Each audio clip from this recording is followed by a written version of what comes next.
My God! Masyado nyo nakikita yung kaanuhan mo. Pero wala nagbago. Hi, Ali! Nanalo ka ba dun sa ano?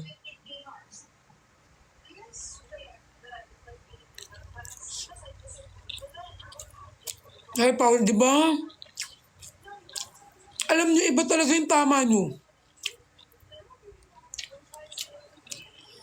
Kanina ayoko kumain, tapos nung nag-live ako, nagugutom ako. Kaya gusto ko nagkumakain na ka-live eh. Tignan mo. Guys, tawa ko ng tawa kagabi. Kasi tumatanda ako ng white party, diba? Tapos, may mga nakaano kasi doon, yung mga maskuladong nakahubad. Makikita niyo sa my day ko sa IG, tignan niyo. Kasi naglalakad sila doon. Hindi ko naman alam na entrance nila yun, guys. Tapos, napasama ako. Tingnan niyo, baka kasi maban ako eh.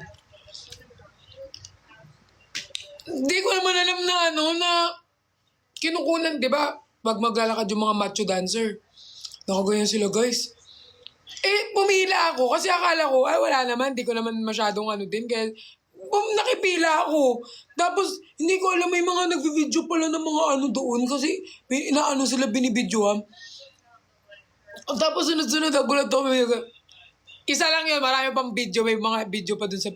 Doon sa pasok tuloy kami dun sa may, nung mga macho dancer. Sabi ko, di po kami kasali dito. Ba yan? Lumabas tuloy ako. Kasi saan kasi pumapila si Perlas Leche. Tapos tuwan-tuwa ako kagabi kasi pagdating ko doon sa white party, sabi nila, "Oh my God, I'm a big fan of you, Perlas. Alam mo, Team Barda pa lang sobrang mahal na kita." Sabi ko, go. Mabuhay mga bakla. Sasayaw-sayaw ako ganyan. Mahal na mahal ko lahat, guys, ng mga bakla. Like, legit. Like, walang halong biro. Sobra. Love ko sila. Tapos, makikita nyo sa IG, guys. Tinag lang ako. May isa pa nga kaso hindi ko na rin i-upload. Papagalitan ako natin doon. Meron pa, guys, pila ako doon, guys. May dala-dala pa ako. Yung bag ko pa, guys, cola, yung ganyan. Yung parang manager. Ay, bawal ba yung sabihin? Kaya nakita mo na ba yung my day ko, Joy? Sa IG, tignan mo. Nakita nyo ba, guys? Sino nakakita dito? Tignan nyo kasi. Tapos di ba ang random, bigla akong sumulpot. Siningitan ko pa yung isang nakaano din. Di ko naman. Nagulat ka pa nga. Oo nga, nagulat ako kasi. Yung mga macho dancer. Tignan mo din. Miss yun ah. Nakita mo na, Joy? Ba't ka sarado? Yun nga!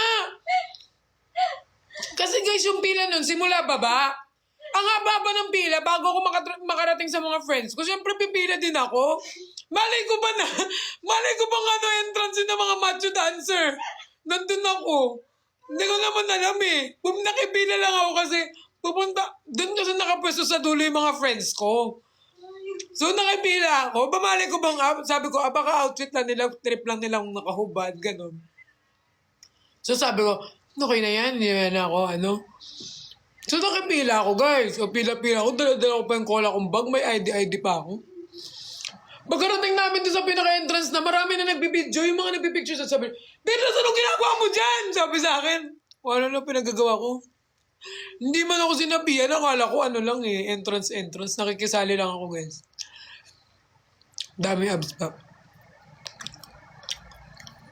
Hindi naman, nakipila lang ako.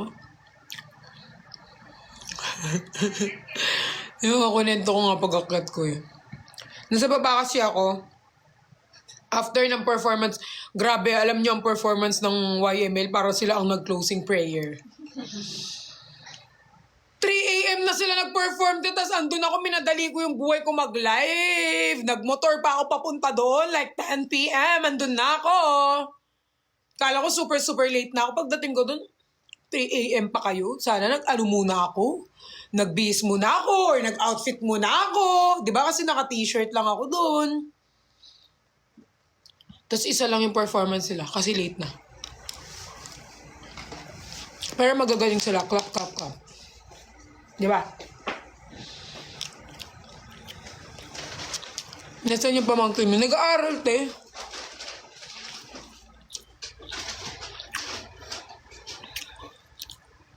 Nakita kita kagabi sa white party, di ba? Lumulutang ba? Dami ko naging friends doon kasi ikot-ikot lang ako, tas sayaw-sayaw ako. Pero hindi ako nag-drink kasi walang mag-uwi sa akin dahil Hi Stormy! I miss you! Sobrang love ko yung live mo, like super. Momo, see you soon. Pumunta akong white party, hindi ako nakapunta nung lablaban kasi di ba ako, may live selling. Tapos guys, eto pa nakakatawa. Di ba nag-perform Sino ba yun? Nandito na si Chito Pangilinan. Sino ba yun? Anong pangalan na kumanta? Chito? Hindi. Kiko? Kiko Pangilinan, Tito Editon. Glock 9. Si Glock 9 din kumakanta. Siyempre lahat maingay. Glock 9 yan eh. Tapos may lumapit sa akin. Nag-interview. Sabi niya, Ma'am Perlas interview. Sabi ko, dito, hindi tayo nagkakarinigan. Sabi niya, okay na yun ma'am. So nagbigay lang siya ng record dito. Tapos nag-i-interview siya. Siya marinig, ano pa? Sabi ko, pumunta ako dito kasi nabang ko yung performance ng YML at the same time, sinusuporta ako yung mga pamilya kong mga back isla. So, love ko silang lahat, sabi ko. Tapos, guys, hindi kami nagkakarinigan. Sabi ko, ate, dito talaga tayo mag-i-interview sa gitna ng talaga. Hindi naririnig, guys, pero nasasagot ko doon ng maayos. So, go. Laban.